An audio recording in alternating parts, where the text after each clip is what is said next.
Hello everyone, and welcome back to this very special video.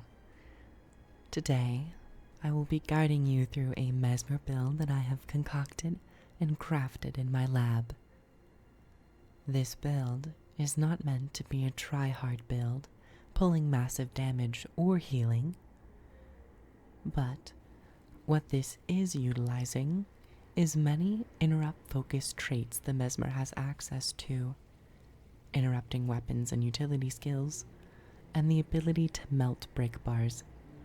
This build is mostly for fun and has been inspired by some aspects of Guild Wars 1's Mesmer, where it's more so about manipulating the battlefield and your enemies directly by inhibiting their ability to participate in combat. I do really enjoy the idea around this build. I just wish that there were more areas that utilized break bars and had more weight behind the break bars. So, without further ado, let's move on to the build section. Hello everyone, and welcome to this equipment overview and specialization overview portion of the video. Let's jump right into it and go over my gear. For my gear, I'm running the Trailblazer stat, toughness, condition damage, vitality, and expertise. And with the rune, I've decided to take Superior Rune of Lissa, precision, condition duration, with some conditions into boons upon using an elite skill.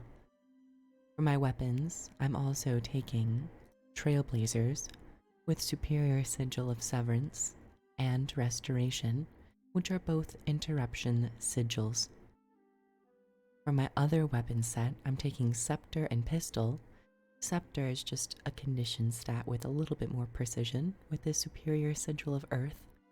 And once again, another toughness, condition damage, vitality, and expertise Trailblazer stat with the Superior Sigil of Celerity, gaining quickness for 5 seconds after disabling a foe.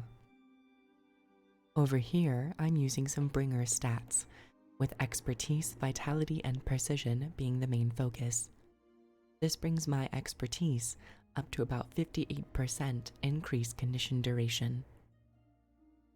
Now for the build. I've decided to run with Dueling, Chaos, and Domination. For Dueling, I'm Blinding Dissipation and Ineptitude. For Chaos, I'm taking Method of Madness, Chaotic Potency, and Chaotic Interruption. Domination, Rending Shatter, Furious Interruption, and Power Block. This build focuses in on mass interruption, gaining as many beneficial effects out of interrupting foes. Additionally, this build works great against Defiance bars. For my utilities, I've decided to take Mirror, Mantra of Distraction, Phantasmal Defender, and Mimic. For my elite skill, I've decided with Signet of Humility, though if you're in a more team composition around others in meta events, I would take. One thing I'd like to mention is for Mimic. Mimic doesn't really interact all too well with mantras, as it reduces the cooldown of cast time. However, with ammunition skills, the cooldown that Mimic affects is the actual cast that you can do after initially casting the first one. It doesn't reduce the ammunition count recharge of 24 seconds. It will reduce the cooldown of the 4-second in between casts. So honestly, Mimic doesn't feel all too great when it works with mantras.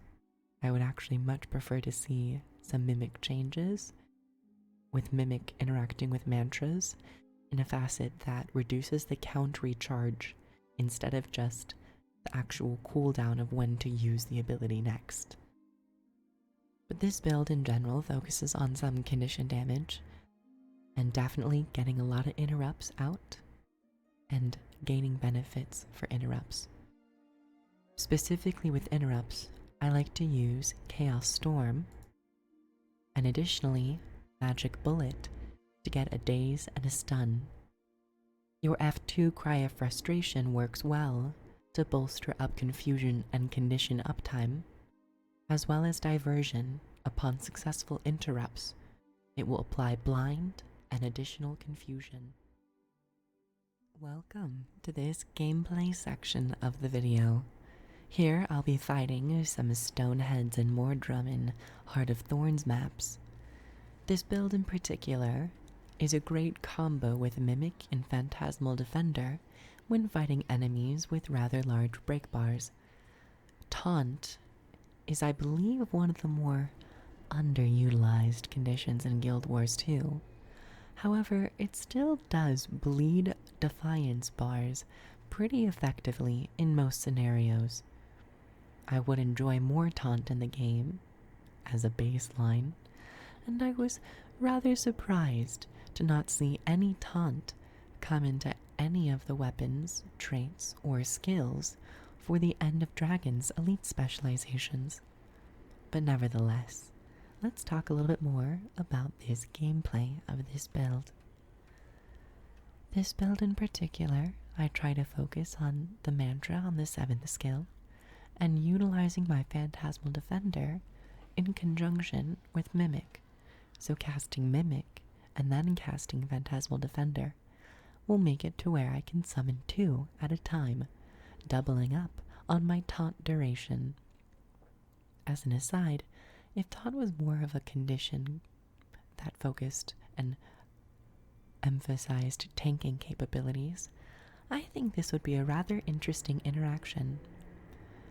In addition to the utility skills, my weapons of the scepter and the pistol are great for maintaining condition uptime and interrupt and daze uptime.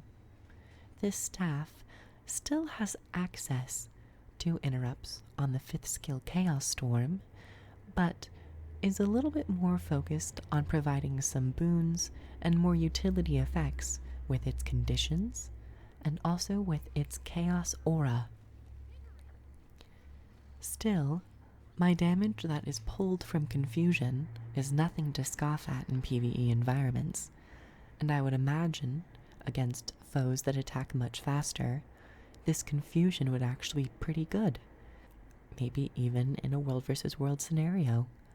But I'm not that try-hard to be taking it into world versus world anytime soon. I must say, this build has been quite fun to play, and I mostly create many off-meta aside builds that focus in on one particular aspect of the game, such as my Reaper build that focused on chill uptime and expertise with a power build. Surprisingly, or to most I should say surprisingly, it was not a condition build. This though, however, is utilizing condition damage and expertise, so it's a little bit more logical. Not to say that my Reaper build was illogical, just more so surprising. Overall, I sometimes use my elite skill when there are break bars, as when you use it on an enemy with a Defiance bar, your Signet of Humility will not transfer them into a MOA, but deal extremely large Defiance bar damage. If you want to learn more about Defiance bars, maybe leave a comment down below where I might do a more in-depth explanation.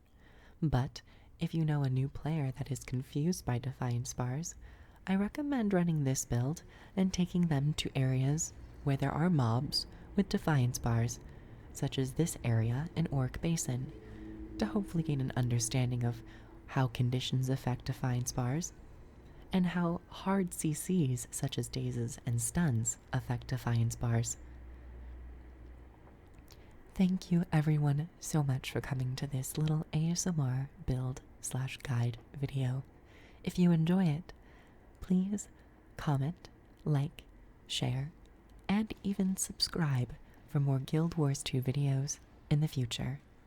If you'd like to support the channel more directly, get exclusive videos with longer portions and exclusive segments, and even recommend videos, consider checking out the Patreon. shout out to the newest followers. Thank you for your support. With this being said, everyone, I hope you have a restful day or night, and I will catch you in the next video. Take care, everyone.